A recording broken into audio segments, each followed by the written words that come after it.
Continuamos ahora con el doctor Harald Bathel, quien nos hablará acerca de redes y clústeres hacia una perspectiva relacional de los vínculos globales y locales. Al final, el profesor Bathel tendrá ocasión de responder a inquietudes y comentarios que ustedes puedan formular por escrito en una hoja de la libreta que encontraron en su bolsa. El doctor Bathel es director del Instituto de Investigación, Innovación y Gobierno del Departamento de Ciencia Política de la Universidad de Toronto.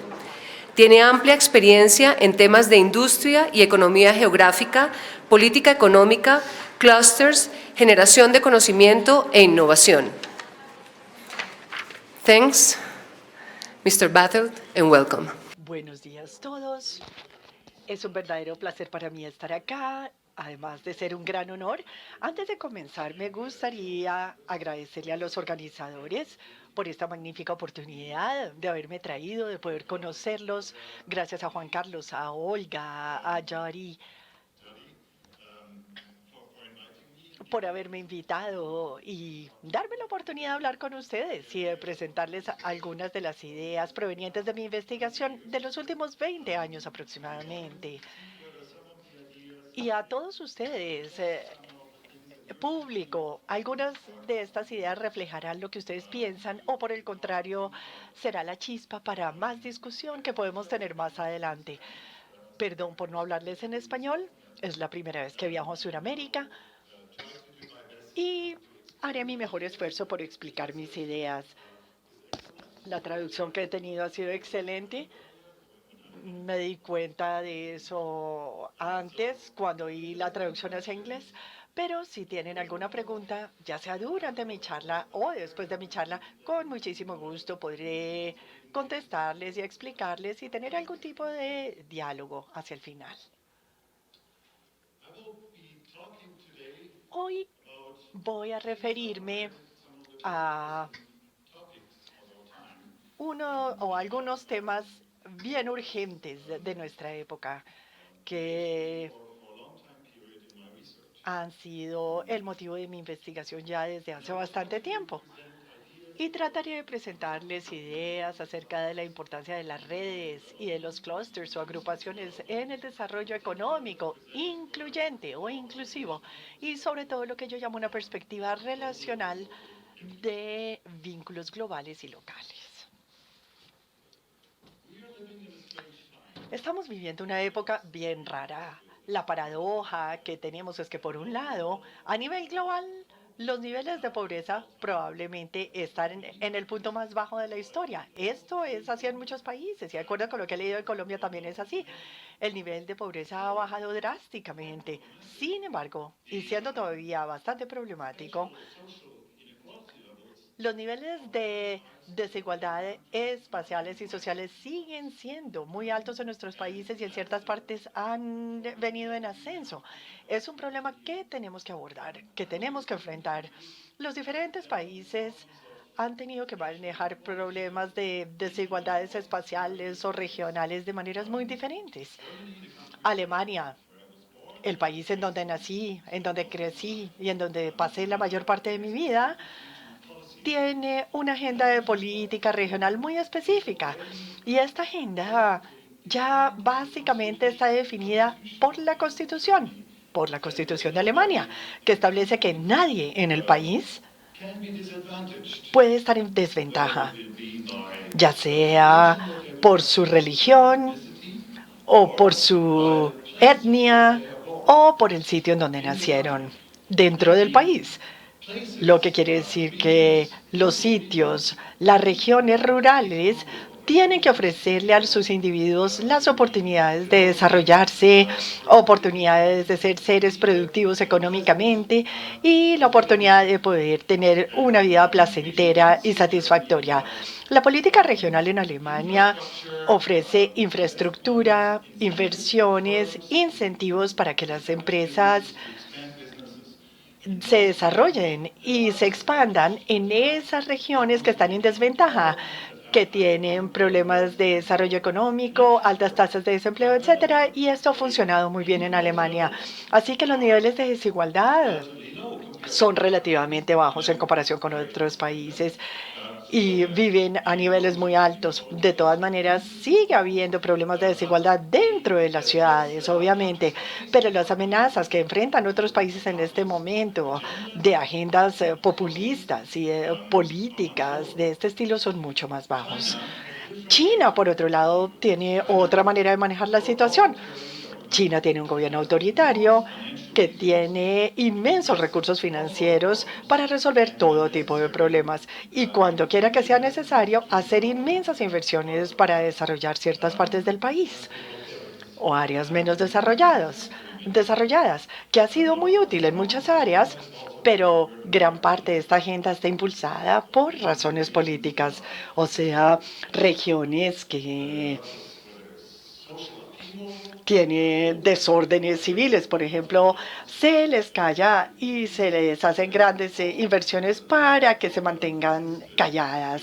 O sea, hay mucha política regional allí interviniendo, pero el potencial que tienen con la enormidad de sus recursos es increíble. Y al mirar el desarrollo de la China y la manera como han establecido la infraestructura más moderna para conectar a las diferentes ciudades, así como también a las ciudades con las zonas rurales, es en realidad impresionante. Estados Unidos, por su parte, tiene un enfoque muy diferente para manejar estos retos. En Estados Unidos, lo que hace falta a nivel nacional y a nivel estatal, una agenda política diferenciadora. Hay una mucha mayor dependencia de las fuerzas del mercado y de las políticas del laissez-faire en estas regiones. Y esto da lugar a muchos problemas. Hay mucha desigualdad en Estados Unidos y esta ha venido aumentando en los últimos 10 a 15 o 20 años. El problema de estas desigualdades es especialmente que la desigualdad está reforzando agendas populísticas que se sienten escépticas de la globalización porque esta última suele identificarse como la causa de estos problemas, lo cual lleva a gran apoyo en muchos países alrededor del mundo de políticas anti-inmigración, inclusive países que fueron construidos por inmigrantes, como es el caso de Estados Unidos o Canadá. Las guerras comerciales con consecuencias potencialmente muy negativas son escépticas al comercio mundial y enfatizan los efectos negativos del comercio mundial, que sí existen, pero por otro lado hay activadores muy importantes, muy positivos de este mismo, y hay resentimiento contra la inversión internacional, particularmente en Estados Unidos hoy en día. Mucho de este resentimiento no se basa realmente en datos confiables. El escepticismo hacia las inversiones internacionales, en particular, creo que está bastante errado. Obviamente, necesita haber una agenda para poder diseminar los beneficios de las inversiones efectivamente. Pero les presento acá dos figuras a manera de ejemplo para los Estados Unidos. Y lo que nos muestra esto son los puntos que representan las ciudades, las regiones de ciudades en Estados Unidos. Y lo que he investigado de estas dos figuras es la vinculación que hay entre los ingresos promedio en las regiones urbanas y el monto y la participación en inversión internacional. A la izquierda, con la línea azul vemos las inversiones hacia afuera, o sea, de ciudades norteamericanas o de Estados Unidos en otros países en el mundo. Y a la derecha vemos inversiones hacia adentro, o sea, viniendo de otros países hacia los Estados Unidos. Así que en un artículo reciente hicimos un análisis estadístico bien complejo de estas imágenes, pero estas dos figuras nos muestran claramente que existe una relación positiva entre las inversiones internacionales y los niveles de ingreso en las ciudades en Estados Unidos. Más en particular, las ciudades más ricas son las que tienen la mayor participación en las inversiones internacionales, y lo que podemos ver con toda claridad acá, y utilizo acá la misma escala para las inversiones, mido las inversiones como el número de inversiones per cápita por persona.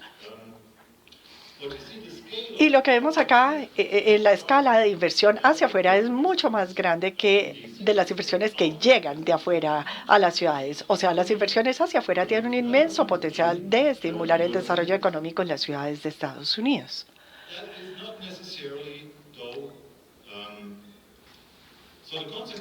O sea, la consecuencia de todo esto podría ser que las ciudades en Estados Unidos o las políticas en Estados Unidos deberían considerar de manera más seria apoyar las empresas en las ciudades, los negocios, para que inviertan en otros países, para que tengan acceso a nuevos mercados y para que desarrollen asociaciones con socios o alianzas en otros países. El problema con todo esto es que no es necesariamente una agenda que resulte útil para los países en vías de desarrollo, ni tampoco lo es para las áreas rurales. Las zonas rurales no forman parte de esto y obviamente no pueden ofrecer tanto potencial como para poder comprometerse en inversiones afuera o atraer inversiones de afuera, porque no hay muchas firmas o empresas en estas zonas que tengan la capacidad de hacerlo. Y como ya sabemos, a partir de investigaciones hechas sobre la vía de inversión y del desarrollo, son aquellos países que están en etapas avanzadas de desarrollo los que cuentan con las capacidades de participar en inversiones hacia afuera en otros países, mientras que aquellos países que están en etapas tempranas de desarrollo se beneficiarían más de inversiones que llegan de afuera. Así que en términos de pensar en los países en desarrollo y de los problemas de inequidad que han surgido, esto no nos da una respuesta definitiva aún. Y continuaré acá a partir de esto, pero tengamos esto presente y ya volveremos a esta idea muy pronto. La estructura de mi presentación es bastante sencilla.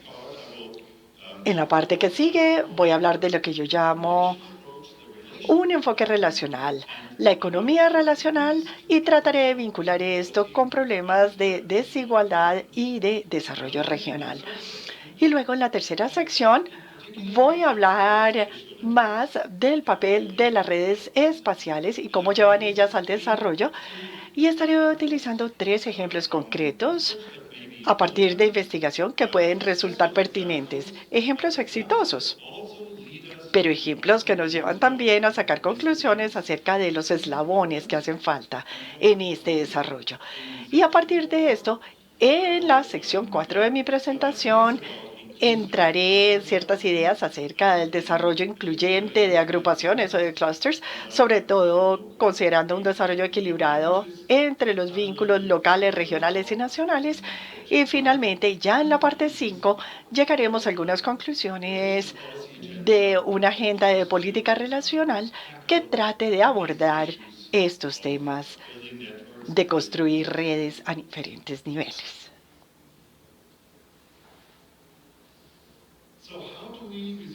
Entonces, ¿cómo resolvemos la ruptura actual que vemos a nivel espacial y social? Tenemos que diferenciar diferentes niveles de desigualdad que podemos identificar. Obviamente, tenemos niveles de desigualdad que hemos tenido que enfrentar durante ya muchos años entre los países desarrollados y en vías de desarrollo. Ya en la actualidad, con la política antiglobalización, es difícil abordar esta área por más global que parezca, porque vemos que hay una disminución en el comercio a nivel mundial.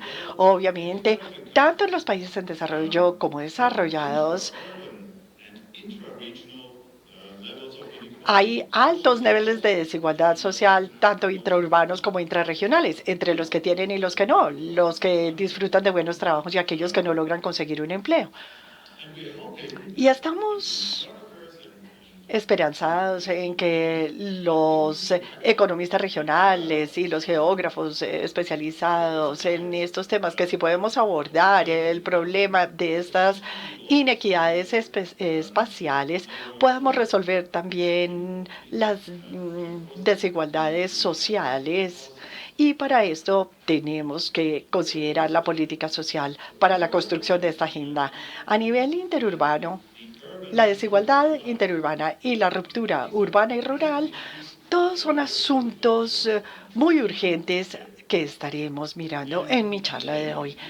Y naturalmente esto nos lleva también a una diferenciación entre los países que crecen rápido y las que no. Y esto lo vemos en todos los países, inclusive en Estados Unidos y cada vez más en Estados Unidos, así como también la gran ruptura que hay entre el desarrollo urbano y rural. Y se ve entonces que se requiere construir vínculos entre aquellas regiones y ciudades que se están quedando atrás y tratar de vincularlas a regiones o a lugares que se están desarrollando mejor, que son centros de crecimiento y que potencialmente podrían activar algo de desarrollo. Claramente, estos vínculos no pueden basarse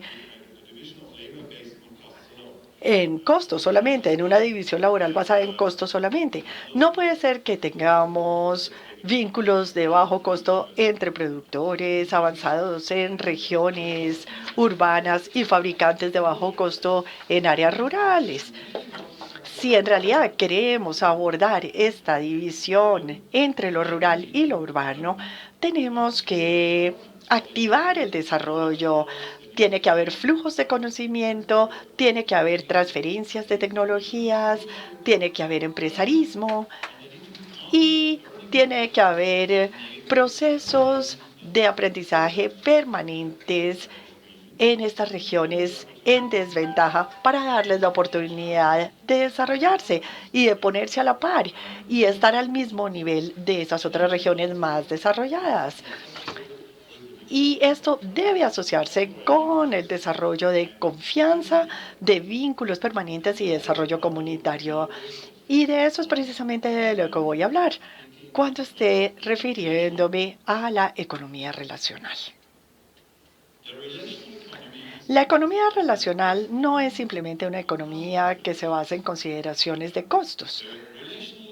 La economía relacional, tal como yo la veo, se basa más que todo en tres condiciones. Una condición es la de la contextualidad.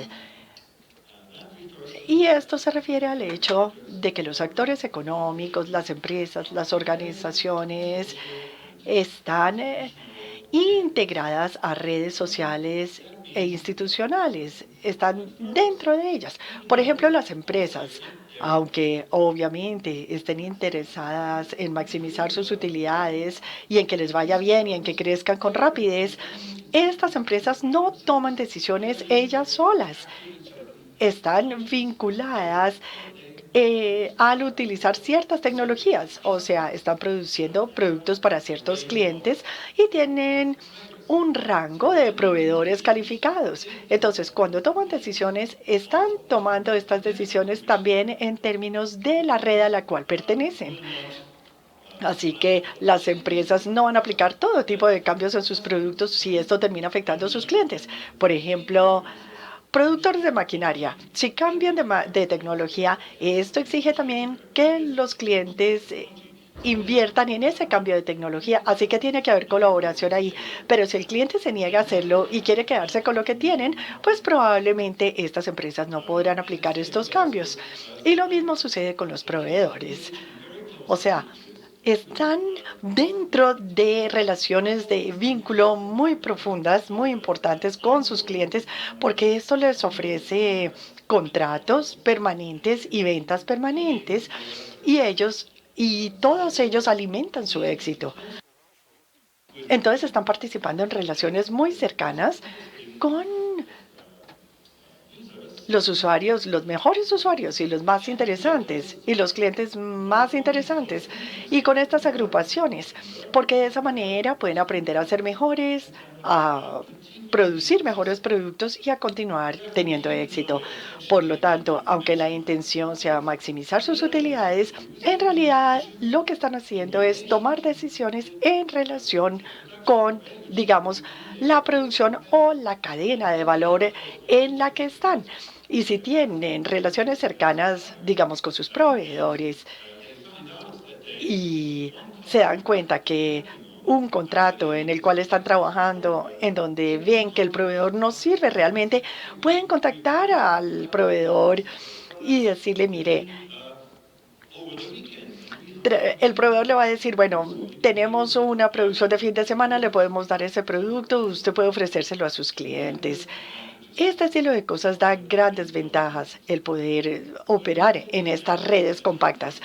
Cuando miramos estas redes en una perspectiva temporal, la contextualidad se traduce en la segunda condición, dependencia del pasado, lo cual quiere decir que las decisiones económicas dependen de decisiones tomadas anteriormente, experiencia tenida anteriormente con proveedores, con clientes, que tendrá una fuerte influencia en las decisiones que se tomen hoy en día. Por ejemplo, si tenemos o si hemos tenido una buena experiencia con cierto proveedor, uno tratará de trabajar con ese mismo proveedor la siguiente vez y la siguiente y la siguiente, y así se irá desarrollando una relación a largo plazo y continua, que quizás no esté basada en un contrato, pero sí se relacionan o se forman relaciones muy cercanas porque uno puede confiar en ese proveedor, y eso es algo muy importante. Puede que no seamos amigos personales, pero confiamos en ellos. Sabemos que nuestro proveedor nos va a ayudar cuando lo necesitemos, y con el paso del tiempo, después de muchas experiencias, hasta se desarrollan experiencias personales. ¿Cómo puede estar uno haciendo negocios en buenos términos sin desarrollar relaciones personales? También quiere decir que las decisiones tomadas en el pasado y que se tomaron, por ejemplo, en la localización de ciertas instalaciones o en la adopción de cierta tecnología, no necesariamente pueden revertirse con mucha facilidad porque implica muchísimo dinero.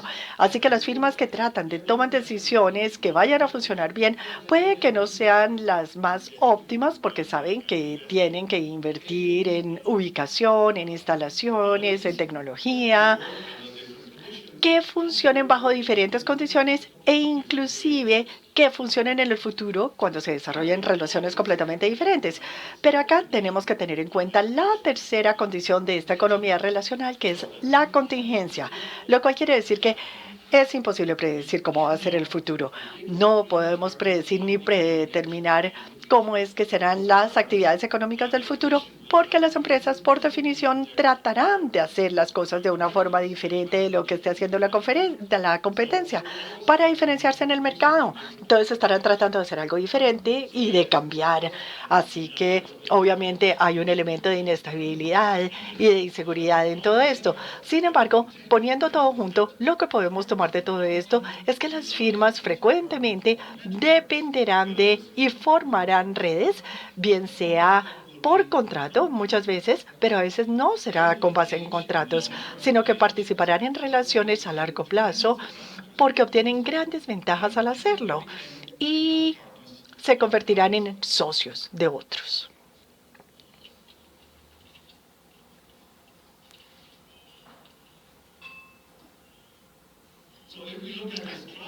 Entonces, si nos fijamos en esta tríada de contextualidad, de dependencia y de contingencia,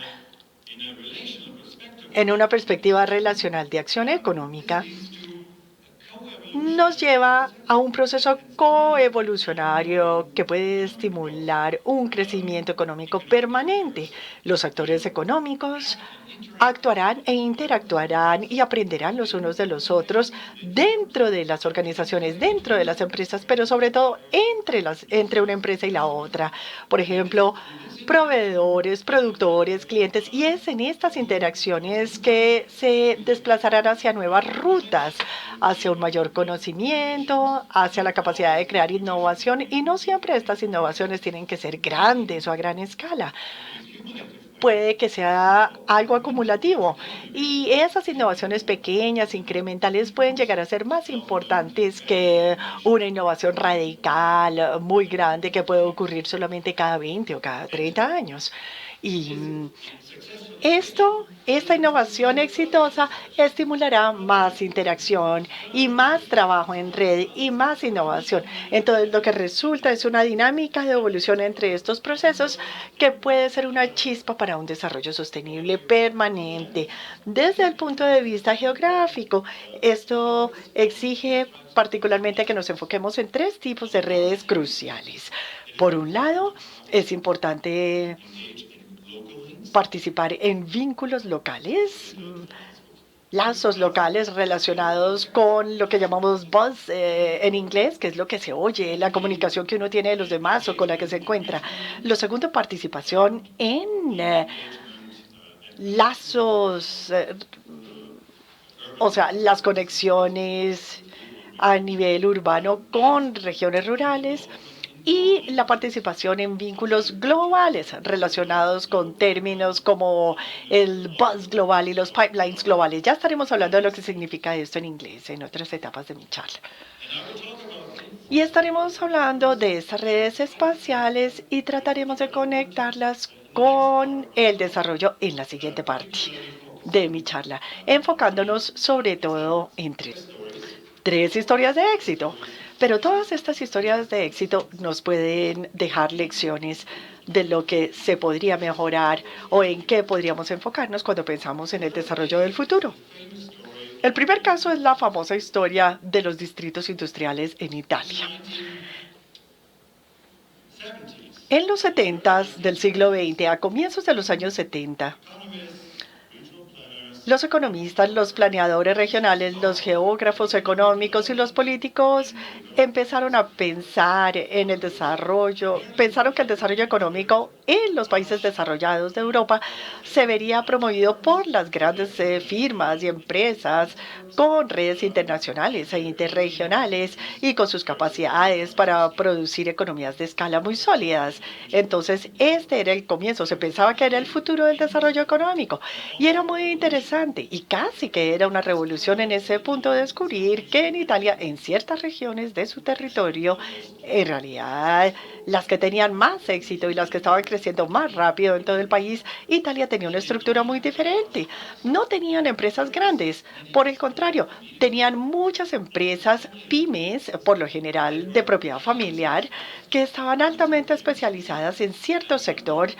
Y no estamos hablando de industrias de alta tecnología, ni textiles, ni moda, ni zapatos, o estamos hablando de producción de vasos o cristal. No, estamos hablando de industrias muy tradicionales que estaban concentradas sobre una base regional y tenían redes de firmas, de empresas que se habían desarrollado con base en colaboración entre estas empresas pequeñas y medianas. Y gracias a la colaboración que tenían entre todas estas empresas pequeñas y medianas, estas regiones pudieron ser altamente competitivas a nivel internacional. Y gran parte de todo esto se basaba en el desarrollo del sentimiento de confianza entre ellas en estas regiones. Y esto no solamente se dio en las grandes urbes de Italia, de hecho se dio más que todo en las ciudades pequeñas y medianas y muchas veces en redes de ciudades, tal como nos lo demuestra la gráfica que tenemos acá en este pequeño mapa que tenemos acá a la derecha.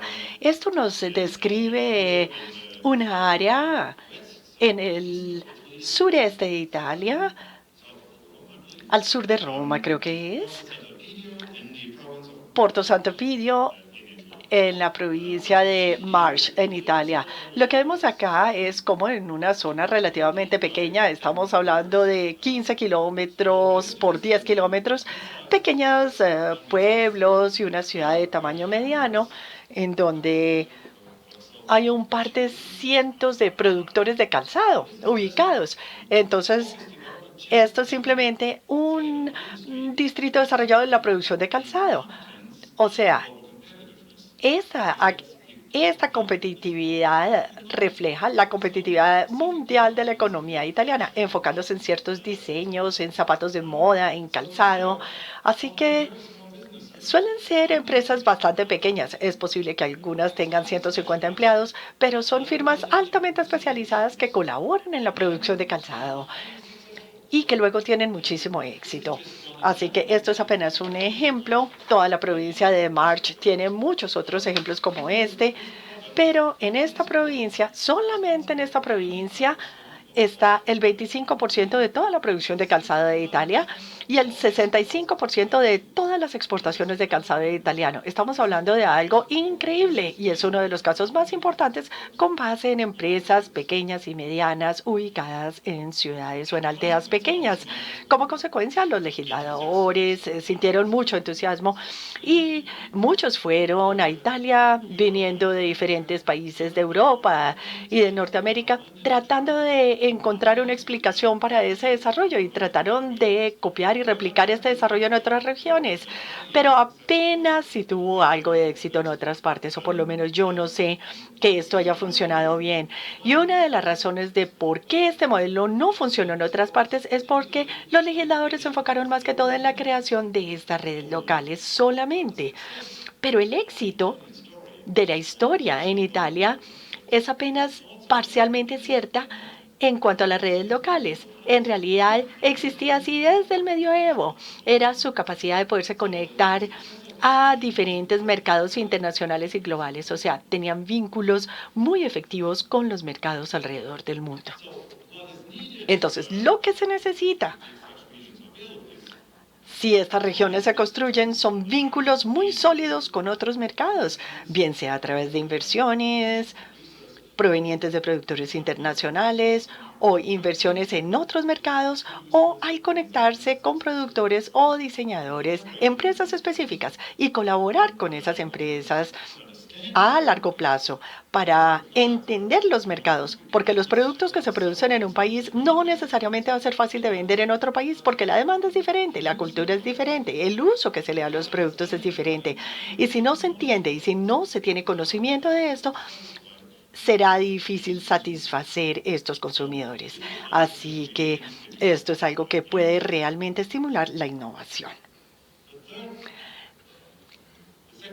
El segundo caso al cual me gustaría referirme es el caso de una agrupación de la moda, un clúster de moda en Medellín, Colombia.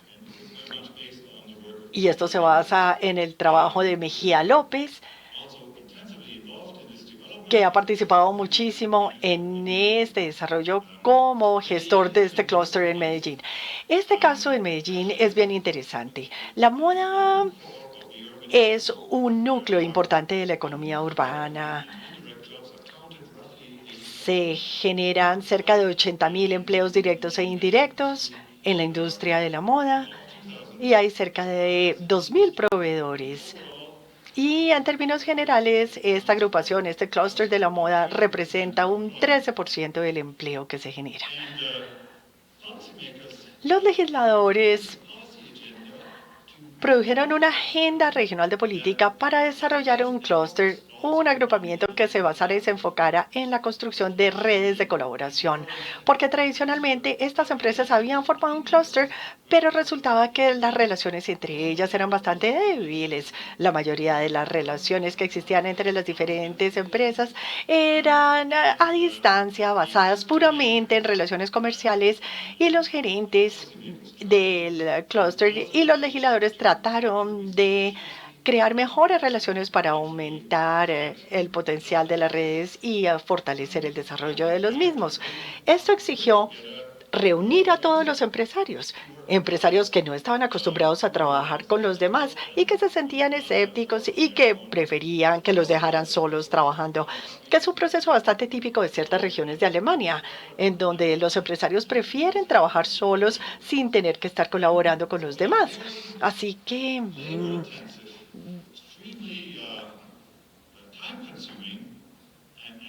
de una manera muy dispendiosa que exigía mucho trabajo y en un proceso muy exitoso, los gerentes del clúster trataron de reunir a todos los empresarios y trataron de que hubiera confianza entre ellos. Y eso tuvo éxito. Actualmente, o hace más o menos un año, había 46 empresas que resolvieron, sí, nosotros queremos ir más allá de lo que hacíamos antes, queremos colaborar con otros y empezaron a comprar colaborativamente de sus abastecedores. a interactuar los unos con los otros y a comprar los abastecimientos que necesitaban y tuvieron éxito, pudieron lograr mayor eficiencia, pudieron competir mejor inmediatamente y esto fue visible. Y entonces fueron un paso más allá, pensaron que necesitaban una organización más profesional y más rígida para aprender de las experiencias japonesas, para optimizar lo que tiene que ver con la producción. El efecto de lo anterior fue muy positivo, con el resultado de que potencialmente esto va a permitir una futura colaboración y con el éxito que han tenido se dieron cuenta que la confianza puede construirse y que puede ser útil para todos y que podemos prever que habrá un desarrollo mayor, pero que también vamos a traer otros para participar en ese mismo tipo de actitud. Esto va a ser muy positivo. Quiere decir que hay todavía cosas que pueden mejorar y hay cosas que se necesitan aún ahora para tener una base confiable para este tipo de desarrollo. Pero lo que quizás falta o lo que puede fortalecerse de cara al futuro para ese clúster es llevarlo a los mercados internacionales, a mercados mayores, con una base que permita el crecimiento futuro. Esa base más fuerte ayudará a lograr un aprendizaje colectivo mayor, productores que puedan ser muy conscientes de sus necesidades de cambiar sus productos, de adaptarlos a los mercados para otros tipos de agrupaciones o de clusters. Y eso es algo que estimula innovación en los productos.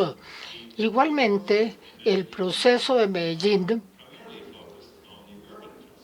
ha tenido en cuenta la agrupación urbana.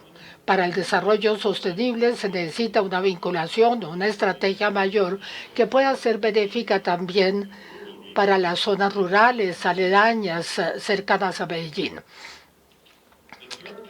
El tercer caso que voy a repasar más rápidamente es aquel de Costa Rica y el desarrollo de semiconductores y dispositivos médicos en Costa Rica. Costa Rica, a diferencia de otros países en desarrollo, ha tratado de desarrollar una política para estimular el desarrollo industrial, no solamente sobre la base de lo local, sino para tratar de atraer una inversión hacia Costa Rica de empresas de otros países. Y esto ha sido muy útil. Por ejemplo, semiconductores, este es el ejemplo que estoy dando aquí, que se ha desarrollado muy bien en Costa Rica. Sin embargo, los semiconductores y su desarrollo se basaban en una empresa, y esa empresa era Intel, de los Estados Unidos, y la inversión suponía una planta de producción que requería una gran inversión en Costa Rica. La consecuencia de basarse en una sola empresa quería decir que la cadena de producción era muy corta en Costa Rica, que no había vinculaciones fuertes con otras regiones, que había empleo disponible y formación dentro de la empresa, pero que no había, por ejemplo, programas de mayor envergadura para desarrollar el desarrollo de otras empresas. Y después de muchos años, en última instancia, reubicaron o relocalizaron la mayor parte de su producción lejos de ese país. Creo que regresaron a los Estados Unidos, aunque no estoy del todo seguro, y únicamente quedó una pequeña instalación productiva. Más exitoso es la parte de dispositivos médicos, porque no había un solo inversionista dominante o predominante en Costa Rica. Costa Rica pudo tener diferentes inversiones para diferentes compañías de dispositivos médicos, especialmente europeas y en los Estados Unidos, con plantas de tamaño intermedio o pequeño, y tuvo un mayor impacto en comparación con el desarrollo de semiconductores en el mercado laboral, pero sigue habiendo algunas vinculaciones faltantes en este caso también. No había una estrategia específica para tratar de fomentar un desarrollo a escala urbana y rural. Esas empresas estaban en diferentes lugares y no se habían pensado en concentrar la producción en una zona específica que podía ser mejor, porque si hay diferentes plantas en diferentes lugares que puede desarrollar una creación de empleo, quizás no sea suficiente en ninguno de esos lugares para crear incentivos, para crear nuevos abastecedores o suministros o para desarrollar determinados servicios específicos o programas de formación específicos para ese tipo de desarrollo industrial. Entonces, lo que posiblemente podría ser más ventajoso y mejor para un desarrollo sostenible hubiera sido tener una estrategia de concentración para ubicar esas instalaciones en forma tal que estimularan esas vinculaciones para desarrollar un mercado laboral mayor o para tener programas de esas empresas con investigación universitaria quizás relacionada con su actividad y para tener una base suficiente para apoyar la creación de otros puntos de producción. Cuando vinculo esto con la presentación de Rafael anterior a la mía, en que él estaba hablando sobre diferentes puntos focales en la parte de equidad, legalidad y la parte empresarial, con un enfoque empresarial y estimulando la parte empresarial, ese puede ser el origen de un desarrollo de mayor envergadura en un país tal como Costa Rica. Puede ser benéfico estimular la inversión extranjera y se puede perder el efecto cuando hay una dispersión muy grande en diferentes zonas y el efecto de la inversión sería mayor cuando hay mayor desarrollo de asociaciones o de clusters que pueden mejorarse y las vinculaciones pueden mejorarse si afectan a toda una región. Y con eso seguiré ahora en la cuarta parte de mi presentación. La conclusión de estos tres casos de crecimiento económico es que puede beneficiarse de núcleos de concentración de desarrollo económico de una industria, un desarrollo de asociaciones de este tipo, y estos pueden ser algo que incitan el crecimiento, que llevan al desarrollo en las zonas circundantes, y para poder hacerlo es necesario cumplir con ciertos requisitos, es necesario que lleven a un determinado grado de desarrollo. Esas agrupaciones no se pueden desarrollar con suficiente fuerza y con todas sus dimensiones, y la dimensión de las agrupaciones tiene que ser lo suficientemente fuerte. Tiene que haber redes fuertes locales que lleven a flujos de información y de conocimiento a nivel local, lo que yo llamaría el buzz local o la información que llega en la localidad para llevar a mercados mayores, y es necesario que pueda haber innovación, que puedan producir productos exitosamente, pero para eso se necesitan mercados donde se puedan vender esos productos. Se necesitan nexos con otras regiones, tanto locales como internacionales. Y tiene que haber esa vinculación local y que lo que yo llamaría una parte global. Y tiene que haber un equilibrio entre los diferentes tipos de nexos, tanto locales como a escala mucho mayor, global. Cuando hablo de la dimensión de las agrupaciones o de los clusters tienen que tener un tamaño mínimo determinado para tener ese efecto desencadenante, y a cierto nivel se necesita firmas globales especializadas que tengan un alcance global, que tengan un producto parecido de esa industria, que puedan operar en diferentes industrias produciendo diferentes productos. En ese caso no se crea la vinculación. Tiene que haber una dimensión horizontal en las empresas que producen cosas parecidas. Este tipo de desarrollo, como en el caso de Medellín, quizás no colaboren entre sí, porque lo contrario comparten información que no les permite competir correctamente. Entonces estarían informados sobre lo que hacen los unos y los otros. Saben qué tipo de producto hacen, qué tipo de enfoque tienen para abrir nuevos mercados, qué desarrollos hay para sus nuevos productos. Y esto puede crear una competencia muy sana y lleva a una innovación y una variación de productos que es útil. A un nivel ulterior, cuando hay una masa crítica que se desarrolla, se puede desarrollar suministradores. Hay un incentivo para adquirir servicios y producir productos para esas empresas, porque esto opera en ambos sentidos. Y relaciones que se desarrollan entre los productores y suministradores de servicios.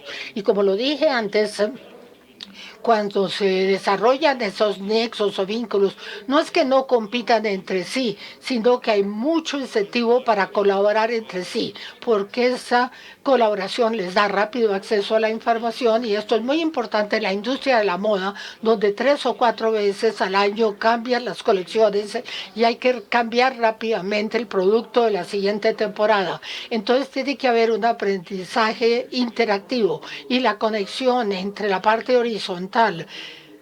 La dimensión es que las empresas que producen el mismo producto están desde la misma etapa de desarrollo, pero tienen una dimensión de aquellas que se desarrollan a lo largo de la cadena de abastecimiento para llegar a un mercado y a consumidores para producir condiciones propicias para el crecimiento. Y luego los productores pueden tener una dimensión institucional que se va haciendo cada vez más fuerte. O sea que uno tiene que tener universidades, escuelas de formación que forma personal necesario para estas industrias, que actualizan sus programas a intervalos regulares. Uno tiene que tener también programas en servicios bancarios para suministrar créditos para pequeñas empresas, para que ellos también puedan adquirir tecnologías de avanzada, de pico, cosa que se hizo con mucho éxito en el distrito italiano. Y tiene que haber un gobierno que preste mucho apoyo para que ocurra esta situación, para crear las vinculaciones necesarias. Y el éxito también depende de una mejor productividad, para que esto pueda tener repercusiones aún más allá. Y esto le permite a las pequeñas firmas crear un clima muy propicio para el crecimiento. Pero esto tiene mucho que ver con acceso a mercados mayores, más grandes, que tiene que haber nexos de los productores locales para que no haya un estancamiento. O sea que se necesitan esas vinculaciones con mercados mayores, no necesariamente con el mundo entero, pero puede ser con algunos países seleccionados y con otras ciudades del mismo país. Son las dos dimensiones de la parte institucional que permite el apoyo de redes y la dimensión externa, que cuando llega a ese punto de equilibrio garantiza que el desarrollo sea más fácil. Cuando hay un desarrollo institucional que se hace con redes locales, estas también pueden ser demasiado fuertes. Y demasiado fuertes quiere decir que las empresas dependen demasiado de sus propias habilidades, creen saber lo que tiene que hacerse y pasan por alto que quizás en otros lugares hay cambios tecnológicos que se están operando y que serían importantes tenerlos en cuenta, cosa que puede ocurrir muy rápidamente cuando las empresas no ponen en práctica esos cambios y no se dan cuenta que son cambios importantes que les hacen perder competitividad en poco tiempo, en pocos años. Un buen ejemplo puede ser la industria relojera de Suiza. La industria relojera en los años 80 era realmente en su punto máximo, pero están perdiéndolo porque perdieron la visión de tenían un tipo de industria basada en pequeñas partes y perdieron de vista el desarrollo de la relojería digital que tenía que desarrollarse y perdieron entonces el momento de hacerlo. Pudieron, sin embargo, con mucho apoyo de la política regional, de las universidades, institutos de investigación, darse cuenta de lo que estaba sucediendo y cambiar su forma de operar, no solamente la tecnología de la relojería minuciosa, sino diseñar otros tipos de relojes, enfocándose menos en tener esa parte interior del reloj maravillosa, pero que nadie nunca ve, y de desarrollar, por ejemplo, relojería de más amplia divulgación. Y tuvieron ese conocimiento tan útil de la microtecnología. Se especializaron en los cronómetros para el deporte, que están en gran parte muy vinculados con la industria suiza, y también cronómetros para otros usos. O sea que pudieron, porque había esa vinculación entre instituciones locales y redes y un desarrollo local que es tan importante.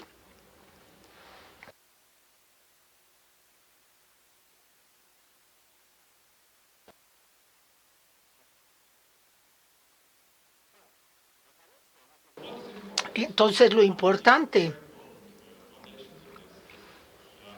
y una de las bases importantes en el desarrollo de las redes es una estructura de ese tipo horizontal y el apoyo institucional y la red con mercados más amplios. Hay grandes ventajas en que las empresas se sitúen en determinadas zonas. Y estas ventajas tienen que ver con el flujo de información. Estamos rodeados constantemente de información acerca de esta industria, este sector en el que todos están especializados. Y el desarrollo de la confianza, la creación de la confianza con el paso del tiempo.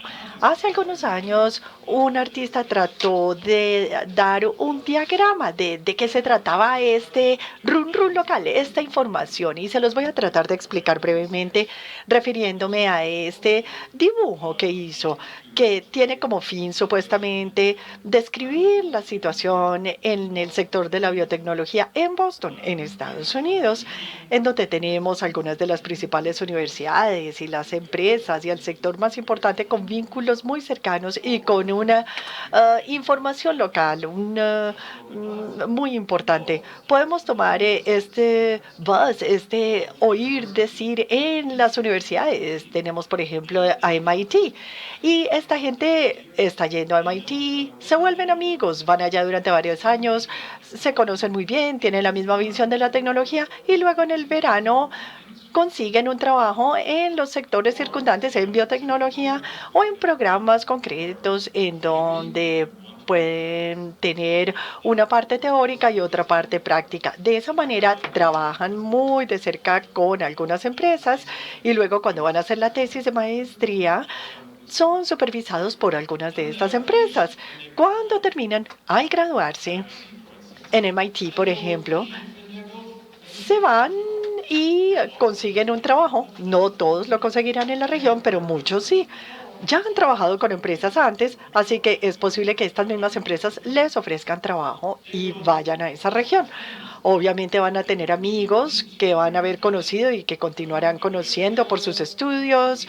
Se reunirán, se tomarán una cerveza, se reunirán en un restaurante, saldrán a comer para hablar de toda una serie de cosas, pero son ingenieros y en realidad están muy comprometidos en sus trabajos, así que van a intercambiar mucha información acerca de las experiencias que tienen en su actividad laboral y es posible que se les presenten problemas que tengan que resolver.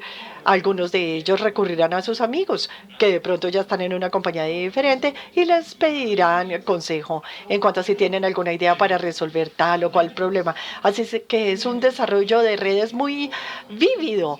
Van de compras, van a eventos en la ciudad y conocen a supervisores por accidente en la ciudad o vecinos que operan en el mismo sector y se encuentran con sus vecinos y por accidente están cortando el pasto de sus jardines cuando ya está muy largo y mientras tanto hablan de cosas del desarrollo del sector y qué pasó con esto o lo otro. Este es el buzz. Mucho conocimiento que se está transfiriendo casi de manera automática. Simplemente por estar ubicado en estos sitios uno podrá participar. Y si uno no está ubicado ahí, si uno no recibe toda esta información, si no tenemos eso, pues es importante ver como un benchmark, como un punto de referencia, qué es lo que estamos haciendo para reflejar lo que estamos haciendo, para ver lo que estamos haciendo, cómo podemos mejorar y en dónde están las nuevas oportunidades. Sin embargo, no todas las ideas importantes se desarrollan a nivel local en estas conversaciones. De hecho, muchos clusters se han desarrollado gracias a que han tomado ideas que se desarrollaron en partes completamente diferentes del mundo. Un buen ejemplo es la industria de calzado en Montebelluna, en el norte de Italia, en los Dolomitas. Han venido produciendo zapatos durante siglos y siglos porque la gente se iba a subir de alpinismo y se necesitaban buenos zapatos para subir las montañas. Después de las guerras y en los 70 se dedicaron o tomaron una patente de un investigador de Estados Unidos para la producción de botas de esquís plásticas. En esa época nadie producía botas para esquiar plásticas. Siempre eran hechas de buen cuero, pero empezaron a producir botas para esquiar hechas de plástico. Y muchas de las empresas locales que estaban organizadas como un distrito industrial, como les mostré antes, hicieron esto. Y de esta manera se convirtieron en la región más importante en la producción de equipo para esquí. Y siguen siéndolo hoy en día. Hay diferentes estilos, botas de esquí y para montar en bicicleta y para alpinismo y para todo tipo de actividades deportivas. Hay toda un área relativamente pequeña alrededor de Montebelluna, pero es un jugador a nivel mundial. Representa el 70 al 80% de todas las exportaciones mundiales en este sector. Así que las empresas, para poder llegarle a los mercados y recibir información que se desarrolla en otras partes y que puede ser benéfica, necesitan desarrollar estos vínculos a otros jugadores, a otras regiones dentro del mismo país, pero también con otros países. Tienen que construir lo que se llaman pipeline globales, pero este proceso no está exento de riesgo. No siempre puede uno confiar en los socios. Hay que encontrar socios confiables y eventualmente establecer vínculos, pero esto puede venir a un alto costo. No es una cosa tan automática y tan fácil como crear vínculos locales en donde uno ya como que conoce a sus socios, porque uno conoce su reputación y uno sabe si puede confiar en ellos o no. Así que la confianza es algo que hay que crear, hay que establecerlo y para esto se necesita tiempo y dinero. Sin embargo, una vez que se construye, y esto es lo que vemos en la derecha en esta gráfica, estas redes locales y estos vínculos globales o mundiales puestos juntos pueden ser una base magnífica de crecimiento porque se apoyan entre sí. Entonces tenemos pipelines de éxito que ofrecen posibilidades de crecimiento a los clientes. Tenemos, por ejemplo, vínculos con compradores extranjeros y comercialización en países diferentes. Y esta capacidad va a beneficiar a los proveedores locales y hay mucha información que empieza a circularse en cuanto a qué tiene éxito y qué no. Y habrá muchos incentivos para otras empresas locales de desarrollar esos pipelines también. Y esto en realidad enriquece esta comunicación a nivel local porque toda esta información entra y se dispersa localmente. Así que en realidad hay como un proceso que potencialmente puede ser de autorrefuerzo. Sin embargo, La política debe asegurarse de que los efectos negativos que puedan provenir de estas redes locales se eviten. O sea, como decía antes, si las redes locales son demasiado cerradas, demasiado inclusivas, es difícil que nuevas ideas puedan encontrar un lugar en estas redes. Tienen que ser de una naturaleza abierta para que haya lugar para todos. Y esto me lleva al final de mi presentación.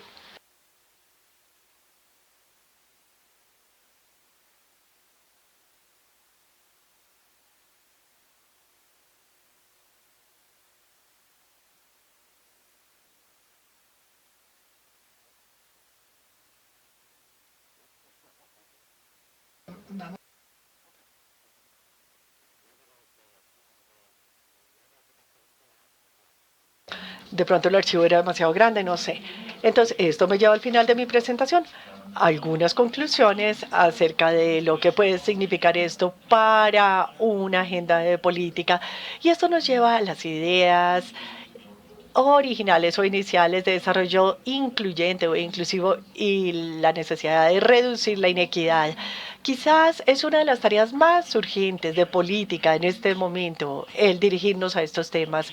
Cómo reducir la inequidad interregional, cómo activar el desarrollo y obviamente lo que ya les he dicho, que no el único enfoque a todo esto es apoyar el desarrollo de agrupaciones o clusters para tener un desarrollo concentrado de clusters en ciertas partes, pero esto debe ir de la mano con el desarrollo de vínculos equilibrados a nivel local, regional y mundial. Así que si solamente tenemos este vínculo a nivel local, es posible que no tengamos crecimiento a largo plazo, ni tampoco beneficios en las regiones vecinas. Tenemos un equilibrio o necesitamos un equilibrio en estas vinculaciones. Y la mejor manera de lograrlo es si nos enfocamos en las competencias y recursos e industrias ya existentes.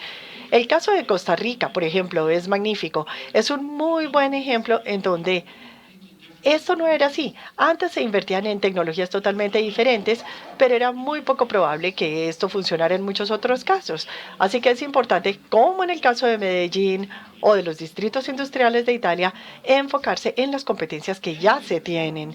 Y es importante para tener un desarrollo exitoso, el poder enfocarse en los diferentes niveles de redes. Tiene que haber un enfoque localizado, un nexo de este desarrollo, que puede ser en la forma de un clúster o de algo parecido.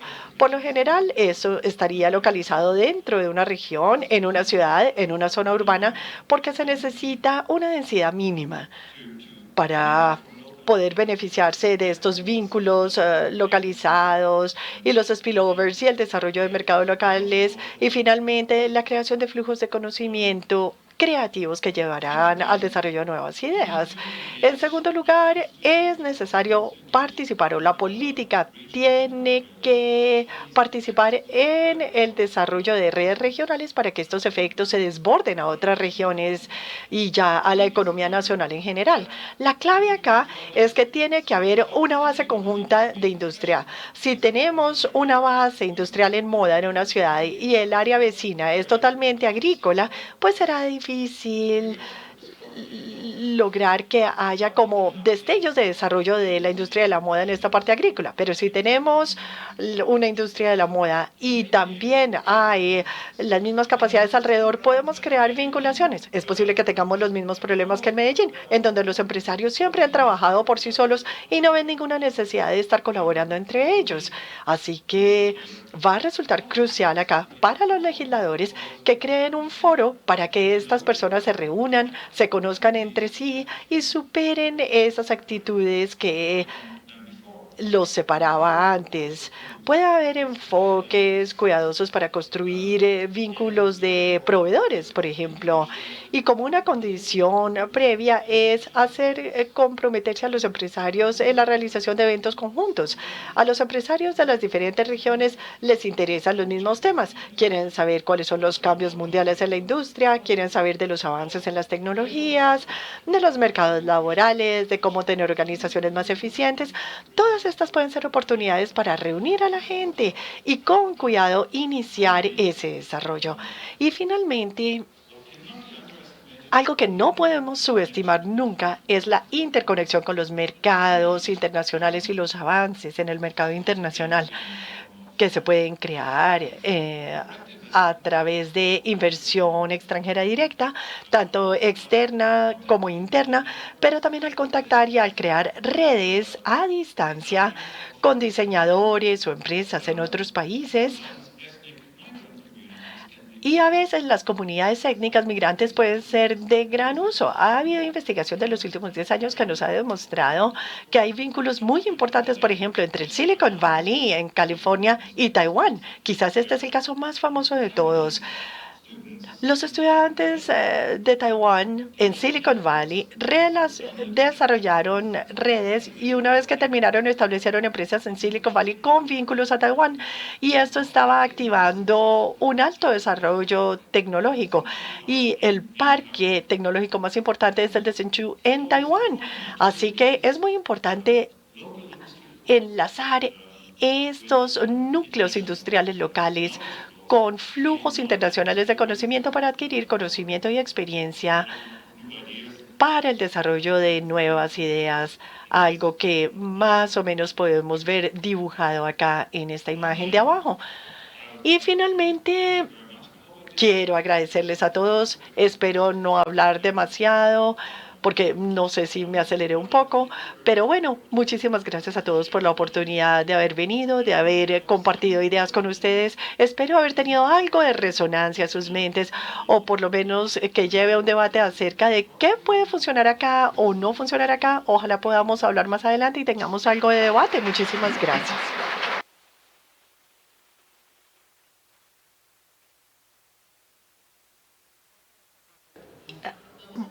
Muchas gracias, señor Bergel. We're going to have time for 2 or 3 questions. Whoever has a question has written your question down, and somebody from our team will pick up your question. Does anybody have a question? Would you? Translation equipment, and we'll have time for 3 or 4 questions. Okay.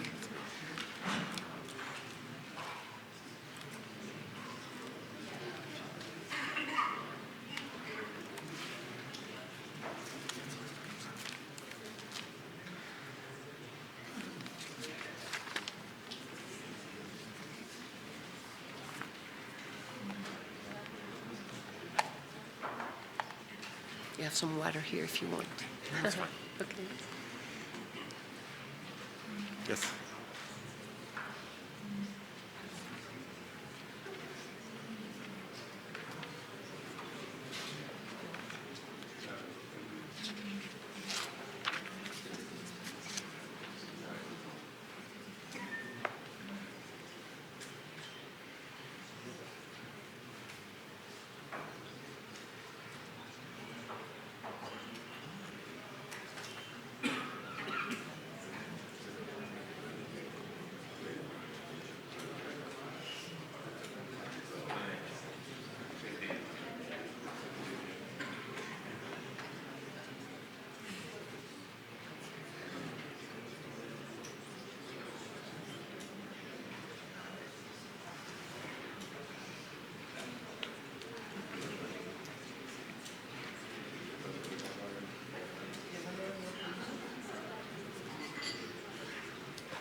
Here we go. Here's the first one. Vamos con la primera pregunta. ¿Cómo bajar, enfocar y parametrizar la estrategia de redes en Colombia, un país diverso y asimétrico en lo rural y en lo urbano?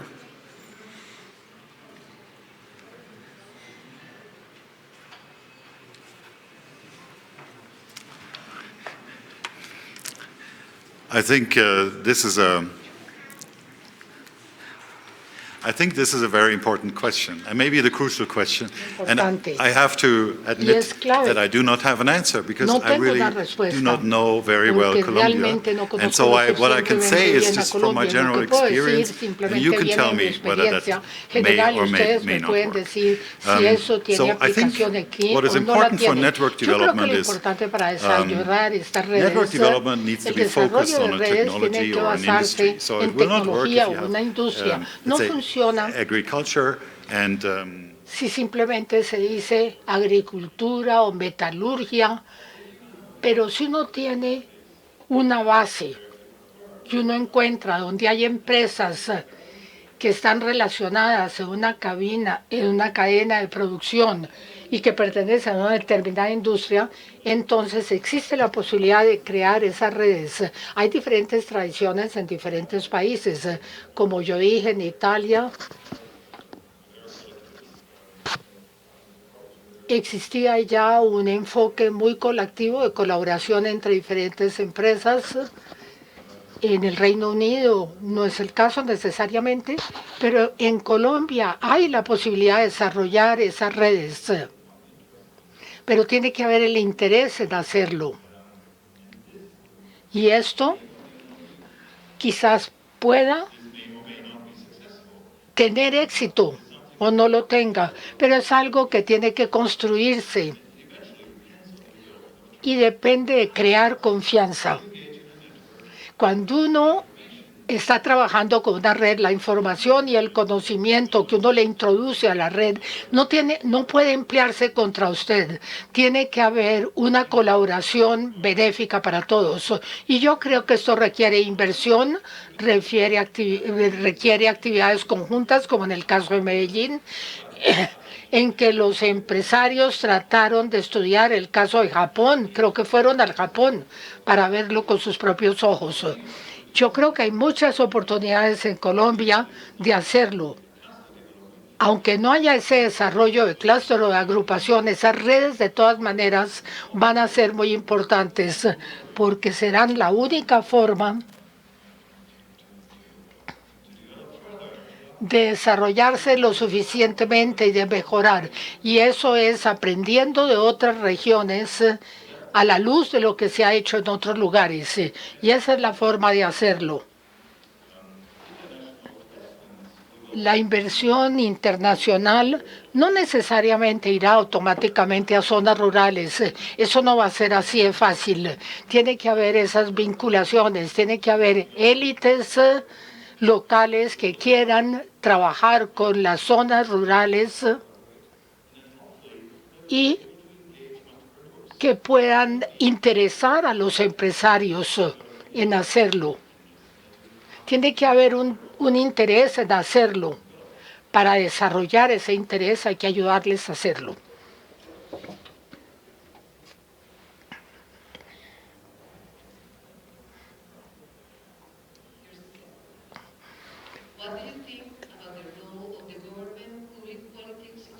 ¿Qué piensa del papel de los gobiernos locales para promover ese tipo de desarrollo de asociaciones? ¿El caso de Costa Rica podría repetirse o copiarse en Colombia?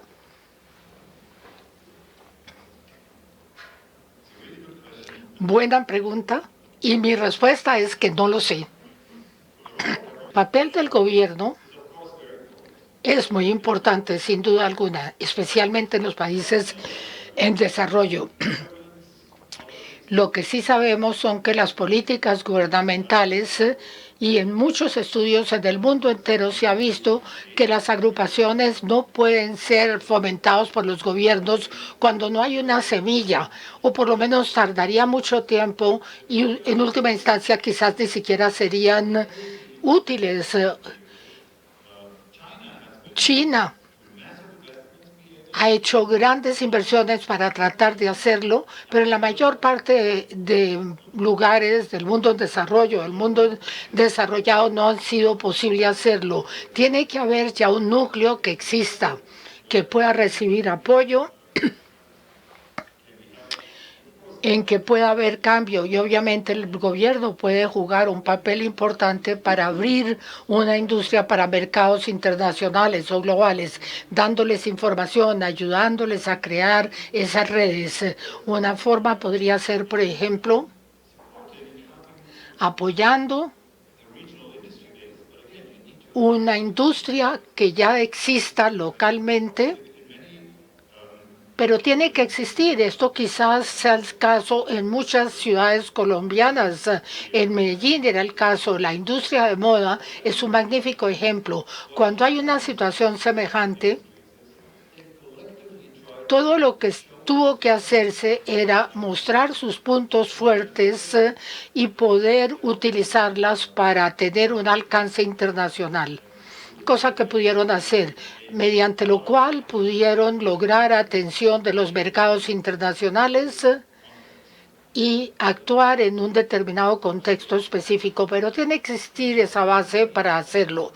Si el ejemplo de Costa Rica puede aplicarse a Colombia, si puede usarse aquí, no estoy seguro. Funcionó en Costa Rica hasta cierto punto, no del todo completamente.